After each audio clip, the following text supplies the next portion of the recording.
It's Wednesday, May 23rd, and I'm your host, Paula Hersey. On today's show, we travel back to the days of Camelot with a sneak peek of the new exhibit at the John F. Kennedy Hyannis Museum, and we meet this year's Mercy Otis Warren Cape Cod Woman of the Year winner. A look at today's weather.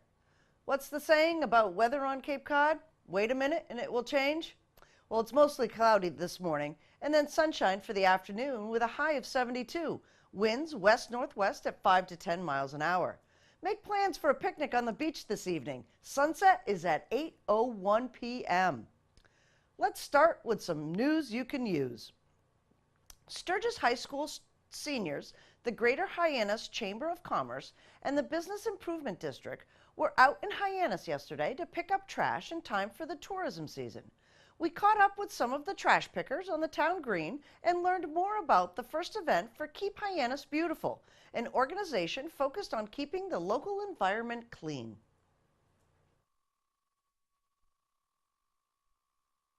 Todd DeLuca, the new executive director for the Hyannis Area Chamber of Commerce, is here with me today, and we want to keep Hyannis beautiful. So this was a great day for kids to do a lot of keeping Hyannis beautiful. Tell us about the program. Well, we started a chapter of Keep Massachusetts Beautiful that we call Keep Hyannis Beautiful, and it's really about picking up trash in the water and on the land.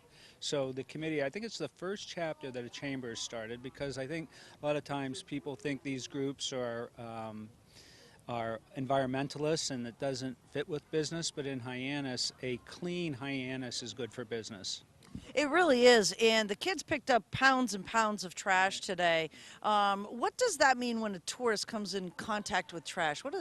What's their perception of your town? Right, I think, well, there's a couple of different kinds of trash. Nips, for example, are bad trash. I mean, when people come in contact with 30 nips in a short walk, I think they feel like there's a bit of lawlessness almost. I mean, it's just bad trash. I think it represents us wrong, and I think if someone sees that kind of trash, they really don't understand the true Hyannis.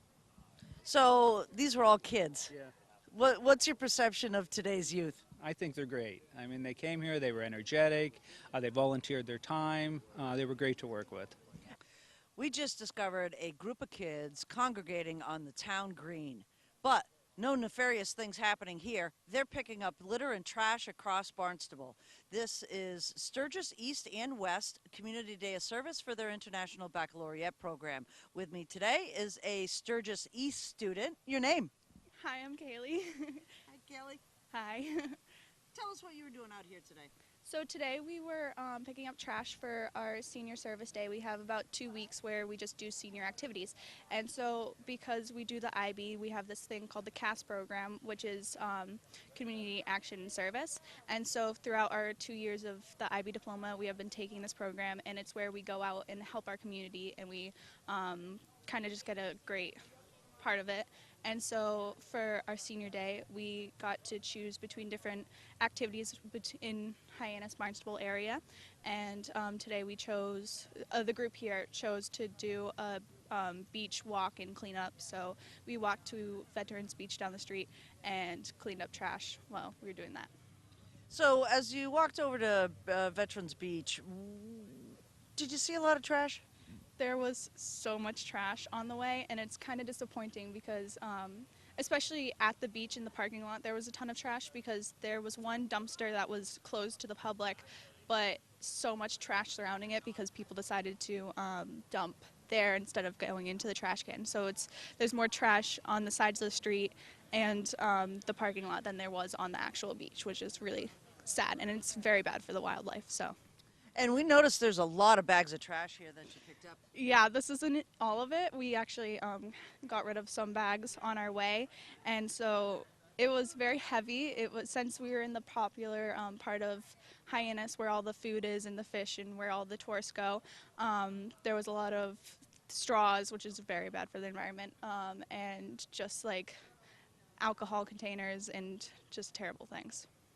So you just did this like really cool thing for your town, right? Yeah. You know, you're here, this is where your school is. What's the message that you want to give to other students and residents in the town of Barnstable about trash?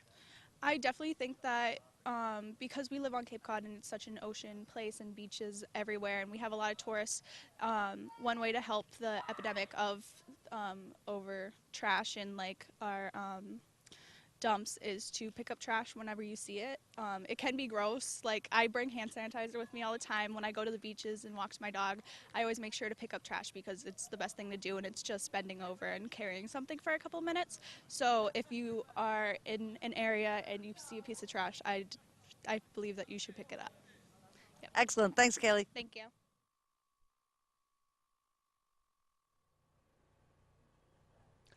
The JFK Hyannis Museum has a new exhibit that will bring you back to the days of Camelot.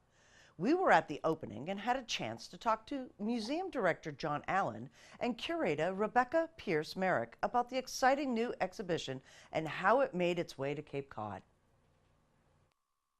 We worked for 4.5 days in the setting up of this exhibit, and it came in 8 huge crates that are downstairs, and a crew that came in and fabricated walls. And so it finished a week and a half ago on a Friday afternoon. And that Saturday morning I came in there, put on the lights, and this video here happened to be going on, and I heard the noise in here, and I came in, and I have to tell you, it was one of those moments where you say, Wendy Northcross would say, holy cow. It was such a powerful experience because in many ways I look down here and I look into the Centennial exhibit, and this is our museum, and I'm really so happy to be here on behalf of the foundation board and working as we have for the last 5 years, and since we purchased it from the chamber, to create really a wonderful museum here in Hyannis.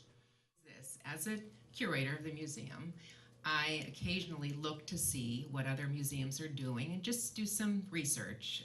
And I was doing that one Sunday morning, and I came across information about this exhibit. And I immediately went to the museum website and learned that, in fact, it was a traveling exhibit. So I was just beside myself thinking that, my goodness, where better than the JFK Hyannis Museum to have this exhibit? So yes, I did call John on a Sunday, as sometimes I do when I'm very excited about something. And so we jumped right on it. And as it turned out, it was available to us. And the other museums that this exhibit was loaned to were museums that were art museums and other kinds of museums, but nothing like this, and certainly not at any of the Kennedy sites. So we were just overjoyed at this opportunity, and here it is. The exhibit Creating Camelot are the Kennedy photographs of Jock Lowe, and it's a treasure that was almost lost forever. Most of you know that the story that these images are from what remained after the attacks on 9/11. The World Trade Center was the site of the vault that held all 40,000 Kennedy images of Jacques Lowe's, and they were, of course, destroyed. So there was very little left to put something like this together, but the Lowe estate and the museum in DC decided that they would try their best, and it took untold number of hours to take contact sheets and prints, which generally you can't get this quality from, and restore them and create a comprehensive digital archive of these photos. 70 of those restored images are part of the Camelot exhibit you see here today, on loan to us from the museum. From intimate photos of the Kennedy family relaxing at home in Hyannisport, to images of the glamorous inaugural festivities, to the very first photo that Lowe took of Caroline playing with her mother's pearls, the first image you see when you walk in, you'll see the iconic and intimate images of Camelot. This exhibit really was put together to convey kind of an interesting time in our country's history with the JFK presidency. And the Camelot, certainly the name of that comes from this John F. Kennedy Association that he loved and that many people associate with his legacy here. Excuse me. But more importantly, it really captured how important Cape Cod was in their life. You know, he was president of the United States, but yet when he would come here, he would be a dad, he'd be an uncle, you know, he'd be a husband, and really enjoyed the time here, obviously in sailing as well. And you can see how important the Cape was to the family as a group, because they were interspersed with pictures of Bobby, of the president, or pictures of the family. I think the other part is you can look at the images, and they're very, they transmit images of emotion, you know, of people who trusted his leadership and who believed in him. And in many ways, the times of today are like the 60s. And President Kennedy engaged the world in trying to encourage everyone to be part of solutions. And that appeared to have been what won many people over to follow him even today. It really conveys this family side of a very public person. You know, you usually don't see that very often, and I think it also in many ways is part of the following that came both for the president and Jackie. This museum serves an important personal role for people, whether it's a memory of the presidency or the memory of the leadership. People are looking for that today, and looking for voices, and this becomes a way, hopefully we inspire people to get into the conversation. Excellent. Thank you. You're welcome. What we're hoping to do is have the story told in, I'm sorry, I need to start again, yeah.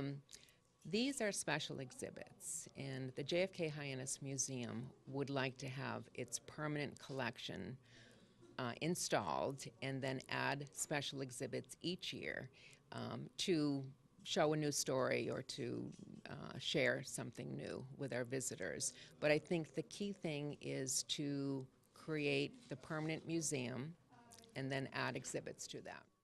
In this day and age, it's so important. It's an important part of any museum, really. Education is key to our mission.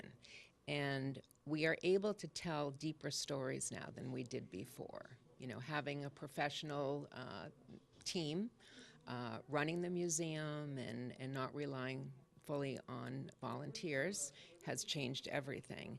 And therefore, exhibits as we move along in the permanent spaces will definitely tell deeper stories and provide more information and give kids a chance to learn more than they have in the past.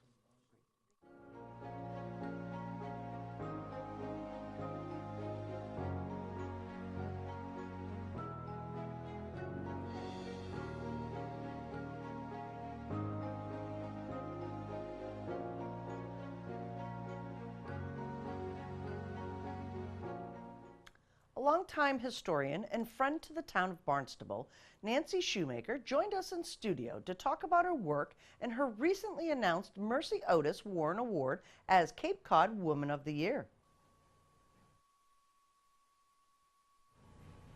Mercy Otis Warren, born in West Barnstable in 1728, was a leader in our community.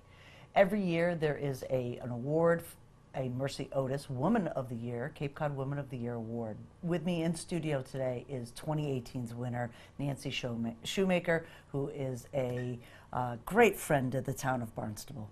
Well, thank you. Nice Thank to be you. here. You have the award under your belt. You're making your media tour this past week. I heard you've had other interviews. Let's talk a little bit about some of your work with history and Tales of Cape Cod, and some of these things were mentioned in your nomination. You've worked a lot with the town of Barnstable uncovering some history for us. Yeah, I guess I have over the years. Probably the first thing I did was with Marion Villamere, who was the very first Mercy Otis Warren nominee and honoree.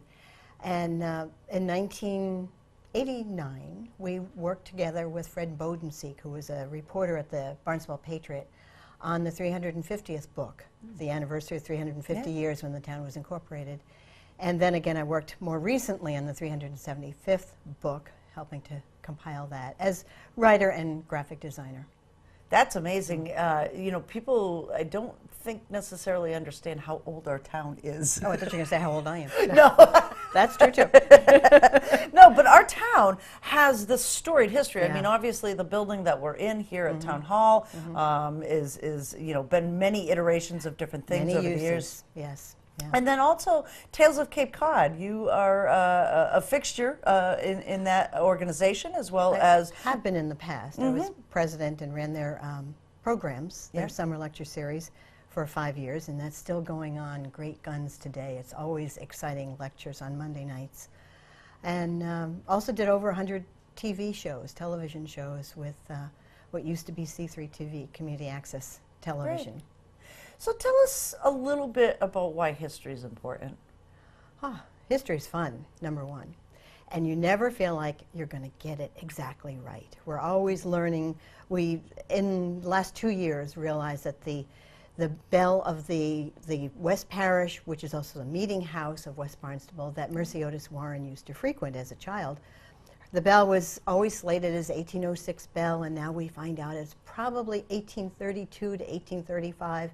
Those things are, because one bell was probably cracked and they made another, but Sure. there's so many interesting stories, and we're always making things a little closer to the truth. Right. And I have to say, I love that the town is having 8th grade and 5th grade do projects on local history. More Oh, than that's ever. wonderful. Yeah. That's I you know, encourage that. I would encourage that as well, especially you know, there's you know, I think the graveyards are usually a place for me. You know, you walk through. I live in Marston's Mills, and the whole Marston's family, and all of that history. You just walk through a couple of rows of those headstones, and the history comes alive, doesn't it? It does, yeah. Everyone in the graveyard, you're in good company because they're all pious, supposedly. We'll see what we put on our stones.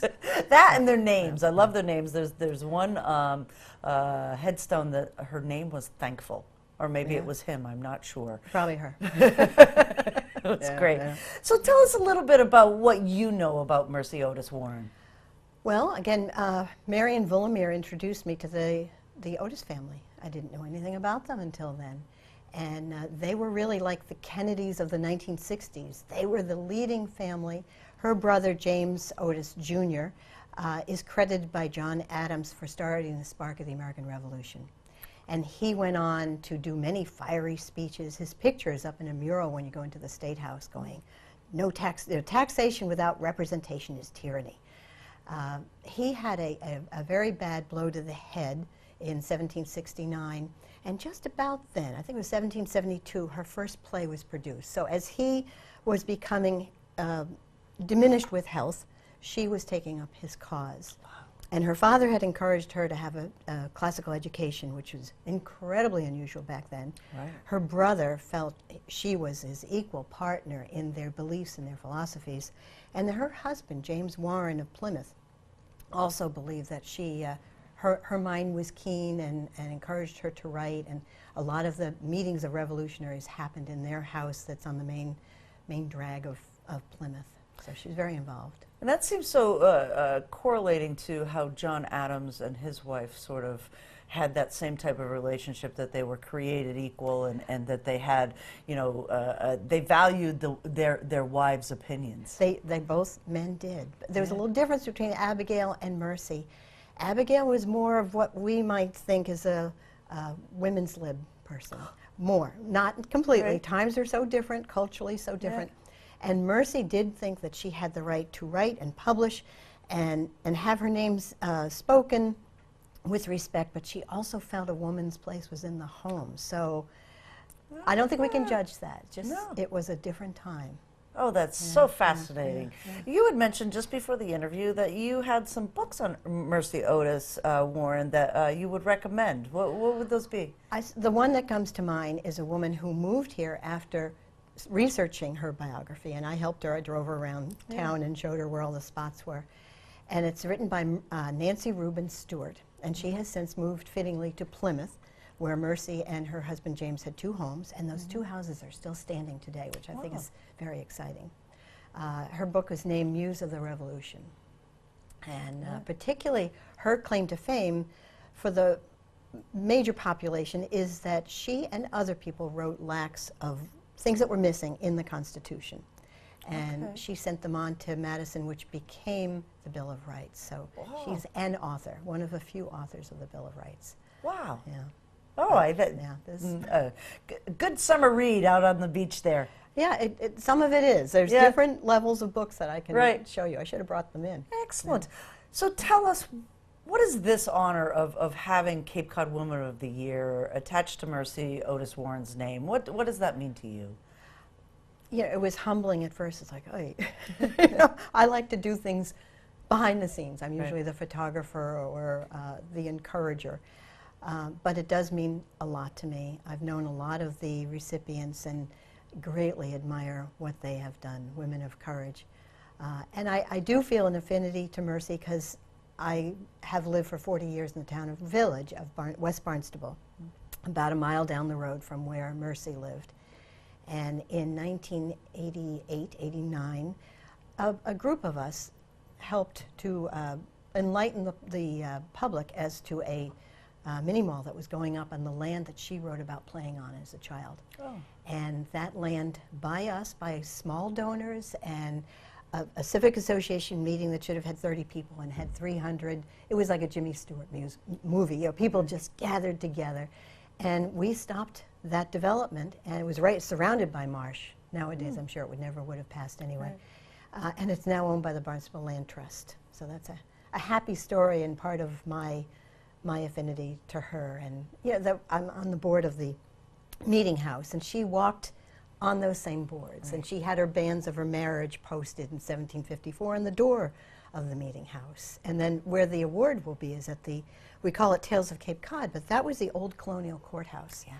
It was one of 2 colonial courthouses in New England, which means courthouses that were ruled by the King of England. And you know, that was their ultimate boss. And it took a lot of gumption, and largely on the part of the Otises, to say no more. Well, I think they have chosen very, very well, Nancy. Your knowledge of our history in the town of Barnstable enlightens all of us, and congratulations again. Thank you very much. And history is fun. History is fun, It you're is. right. Yeah. Thank you.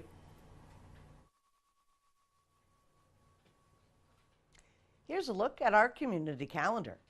Are you interested in creating a life vision and the opportunity to turn it into a reality?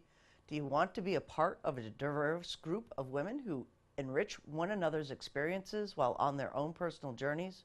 Are you ready to commit to 10 months of learning and growth leading to lasting positive change? Whether you are motivated to begin such a journey yourself or you desire to walk with another woman on her path of self-discovery, We Can has a place waiting for you in the Pathmakers Mentoring Program. Call We Can now to register for Thursday's info session held on May 24th from 5:15 to 6:45 p.m. at Centerville Library, Centerville, 548 Main Street. 508-430-8111. The info session will explain the Pathmakers program and how to apply. Pencil in this meeting on your calendar if you are a business or resident of the Village of Barnstable. A public information meeting will be held at 6:30 p.m. on Wednesday, May 30th in the Harbor View Conference Room at the Barnstable County Complex, 3195 Main Street, Route 6A for the Barnstable Village Streetscape Project. The purpose of this meeting is to provide residents an opportunity to review the proposed improvements and to learn about the projected timeframe for construction. The project objectives are to improve pedestrian access, overall traffic safety, rehabilitate aging infrastructure, and enhance the streetscape. The project scope will include new and improved sidewalks, landscaping, and decorative street lighting in the village center, new resurfaced pavement, new improved crosswalks, median islands, and traffic signal improvements. The Sturgis students inspired us to share this quote by Lady Bird Johnson, First Lady of the United States. "The environment, after all, is where we all meet, where we all have a mutual interest. It is one thing that all of us share. It is not only a mirror of ourselves, but a focusing lens on what we can become." I'm Paula Hersey, and thank you for watching Barnstable Today.